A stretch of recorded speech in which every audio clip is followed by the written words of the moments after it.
The hospital room was a sterile cage, its white walls closing in on Leela.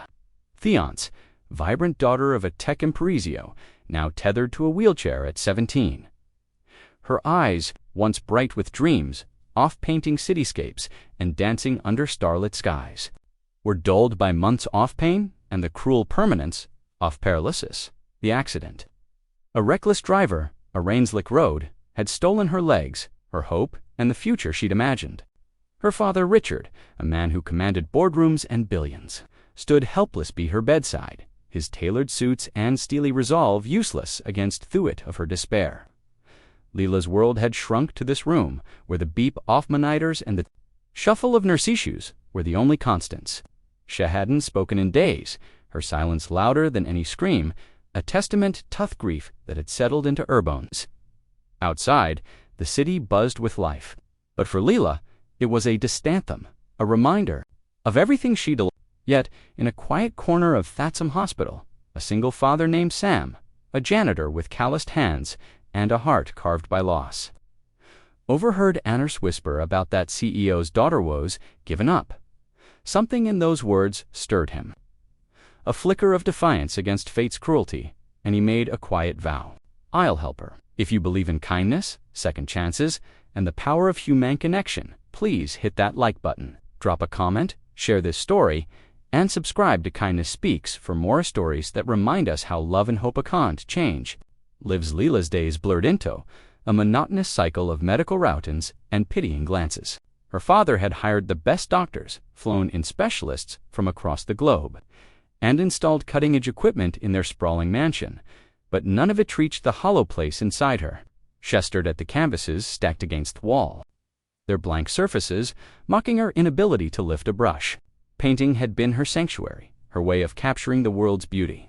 Sunsets over the bay, children chasing kites, lovers entwined in quiet moments. No, her hands trembled with frustration, surrender. He threw money at solutions, but hope wasn't something he could buy. Leela's mother had died years ago, leaving a void that Richard filled with work and no.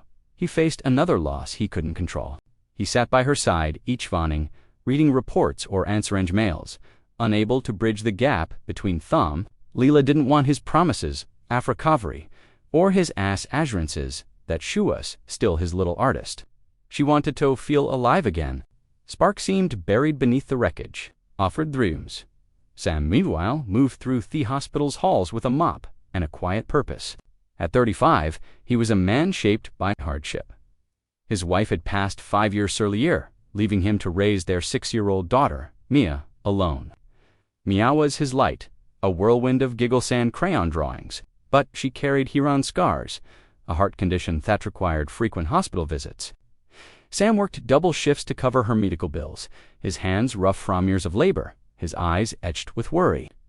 Yet he never let Mia see his fear. He'd sing her silly songs, tell her stories of brave knights and magical forests, anything to keep her smiling. It was during one of Mia's checkups that Sam first saw Leela, her wheelchair parked by a window, her gaze lost in the gray sky. He didn't know her story then, but he recognized the emptiness in her eyes. It was the same look he'd seen in Thmir after his wife's death. Sam wasn't a doctor or a therapist. He was just a man who knew what it was to lose everything and still find a riasanto, keep going. That night, as he cleaned the hallway outside Leela's room, he whispered to himself, I'll help her. Not knowing how, but feeling the pull of a promise he couldn't ignore. The hospital was a maze of routines, but Sam began to weave himself into Leela's world. He started small, leaving a daisy from the hospital garden on her bed-sedable one night, its petals a fragile burst of color against the sterile white. Leila noticed it, but said nothing, assuming it was a nurse's gesture. The next day, another flower appeared, this time a sunflower, its boldness almost jarring. Sam watched it from a distance, catching the flicker of curiosity in Leela's eyes. He didn't her yet? Who was this person? And did they care? She wasn't ready, Toboliv, in hope, not when every DR reminded her of what she'd lost.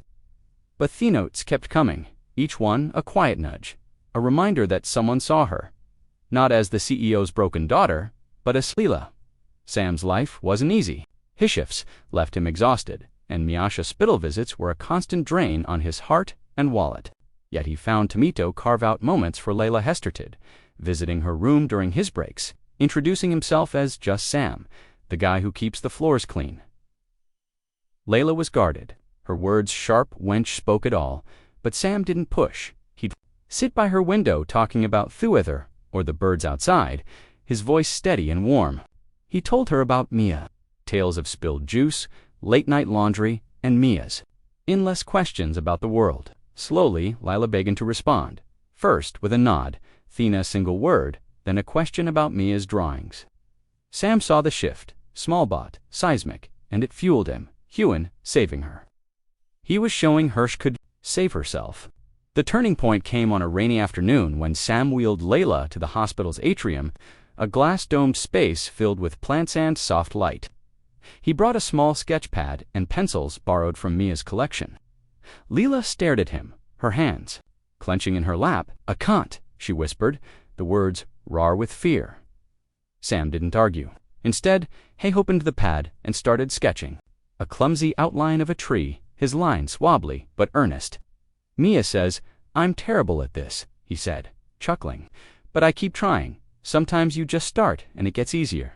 Leela watched, her fingers twitching. She didn't touch the pencils that day, but seed was planted.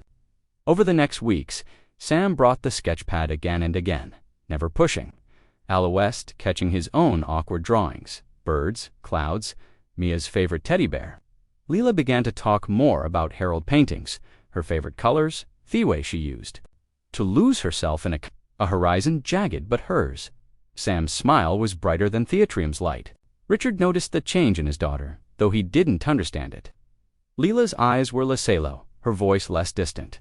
He saw flowers, the notes, the sketch pad, and asked the nurses who was behind it. When they pointed to Sam, Richard was skeptical. What could a janitor offer that his money couldn't? But he watched from the doorway one evening as Sam sat with Layla, laughing over a drawing of a lopsided dog.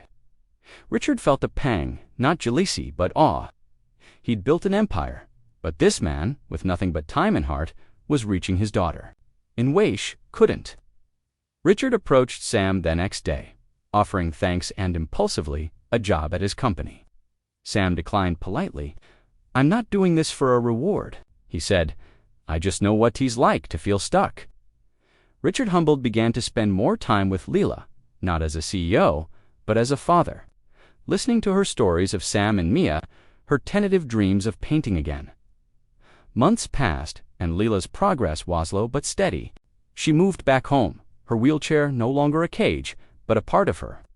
Sam visited when he could, bringing Mia, whose giggles filled the mansion's quiet halls. Leela taught Mia to mix colors, her hands steadier now, her canvases alive with bold strokes, sunsets, stars, a portrait of Maya holding a daisy. The paintings weren't perfect, but they were hers. Each one defiance of despair. Sam's vow had sparked something in Leela, a belief that she could still create, still live. Her father hung her paintings in Sisyphus, a silent apology for the years she'd been too busy to see her. Leela wasn't whole. She'd never walk again, but she was healing. Her heart opened to a world that still held beauty. One spring morning, Layla invited Sam and Mia to an art show, her first since the accident. The gallery was small, the crowd modest, but her paintings glowed under the lights. She wheeled herself to the center, her voice steady as Shethinged, the man who'd seen her when Shekel didn't see herself. Sam stood in Thebok Mia on his shoulders, his eyes shining with quiet pride.